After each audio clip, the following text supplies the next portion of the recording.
Hey guys. Okay, so now we're going to go over some vocabulary that we will be using this week that you might hear. You need to be copying this in your social studies journal because you will attach a picture on the next page of all the vocabulary that you've written in your journal so I can see that you've done it. All right, our first word, and you're probably going to need to pause this to write them down, okay? So after each word, pause it, write the definition. Your first word is ballot. And this is a slip or sheet of paper, cardboard, etc., on which a person marks their vote. The next word is compromise. This is a settlement of differences by mutual concession. Remember, we talked about a group might need to compromise and do something that works for both of them. Decision is the act of or need for making up one's mind, making a decision. A delegate is a person designated to act for or represent others. This would be if you had, remember that large group that broke up into smaller groups, you would choose a delegate to speak on your behalf. Influence, to affect the actions, behavior, opinions, etc. of others. We have lots of different influences that affect our decisions. Majority, this is the greater part or number, and it's a number that is more than half of the total. Minority, the smaller part or number, a number that is less than half of the total. So majority is more than half, minority is less than half.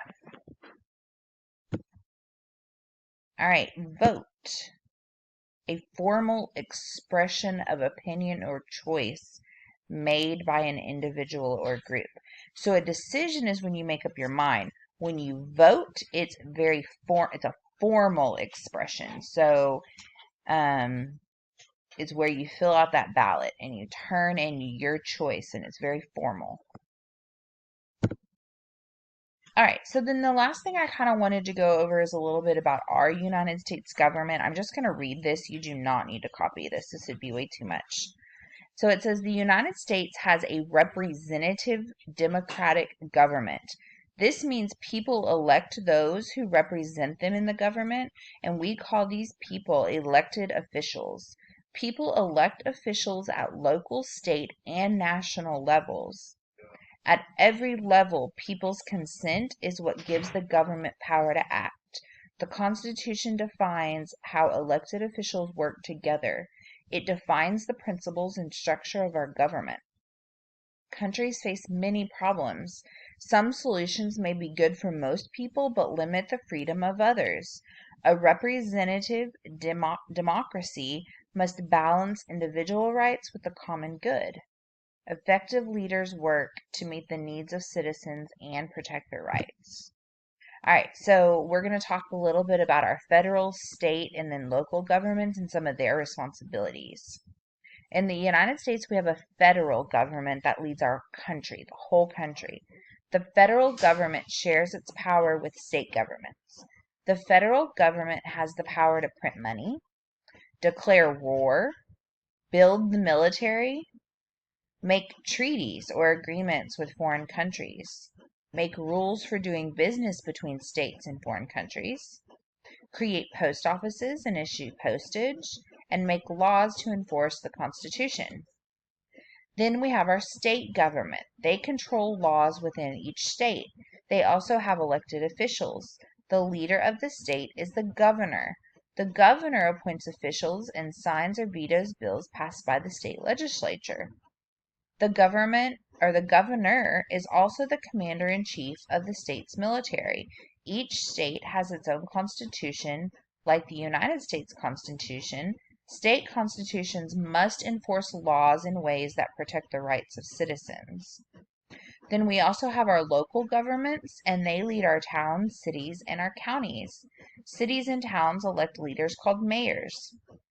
People also elect city mayors town councils, and county commissioners. These officials address community concerns, help out in the community, and act as a voice to the community. Local governments are in charge of police and fire departments, public bus systems, road maintenance, community parks, trash removal, and building codes.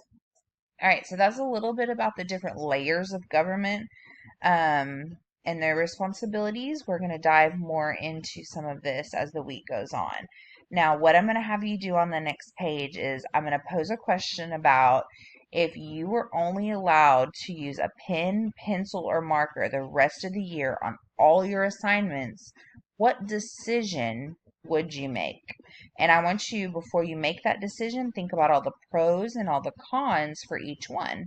What would be the pro of being able to use a pencil all year? What would be the con? Think about markers. Think about pens, okay? List a pro and a con for every single one because there's a good and a bad about each one if you think about it. And then on the next page, then you're going to make your decision. Which one would you choose? You're going to make that vote, that official choice, okay? Which one would you choose? And then I'm going to ask you one more question at the end, but I'm not going to tell you what it is yet because it might change your answer later. All right? So do your best. Make sure you answer all your questions, and I'll see you tomorrow for another social studies lesson.